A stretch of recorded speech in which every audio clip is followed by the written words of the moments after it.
দিবা আগামী 2025 মনে হয় না 26 তোমরা কিন্তু নবম শ্রেণীটা কিন্তু সেন্টার ক্লাস এটা তোমাদের জানা আছে নাকি জানি না নবম এবং দশম দুইটা ক্লাস মিলে কিন্তু একটা সাবজেক্টে দুই পার্টে দিব এটা সেন্টার ক্লাস হিসাবে তোমরা কিন্তু খুঁজা লইছো কিন্তু বুঝছো না নবম শ্রেণী উঠার পরে দেখি তো একটা বুঝা তোমাদের উঠে পড়ছে কিন্তু বুঝাটা তোমরা হয়তো টের পাইছো না যে আমরা উপরে বুঝা পেয়েছি হয়তো বুঝা কতটুকু এই বুঝা নিয়ে যতটুকু তোমরা হাঁটবা হ্যাঁ তো বুঝা নিয়ে মনে করো হুসেনপুর যাইতে এখন এই বুঝাটা যদি হুসেনপুর যাওয়ার ইয়ার আগেই ফালাই দেও বা কত ইয়াও না পাও তাইলে কিন্তু পূজা লই আর হুসেনপুর পর্যন্ত যাওয়া যাইত আর এটা ডান চাউলের বুঝা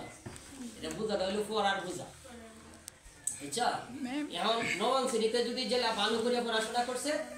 এইটা টেনে গিয়ে আমার আর একটু সহজ হইব তার লাগে না নবম শ্রেণীতে ভালো করে পড়াশোনা যাওয়া না করছে যেহেতু সেন্টার ক্লাস দুই ক্লাসে মিললে কিন্তু প্রশ্নপত্র হইব এবং তোমরা কিন্তু ইয়া করবো তবে তোমাদের সিলেবাসটা হয়তো এই 10 এর সিলেবাসটা আগের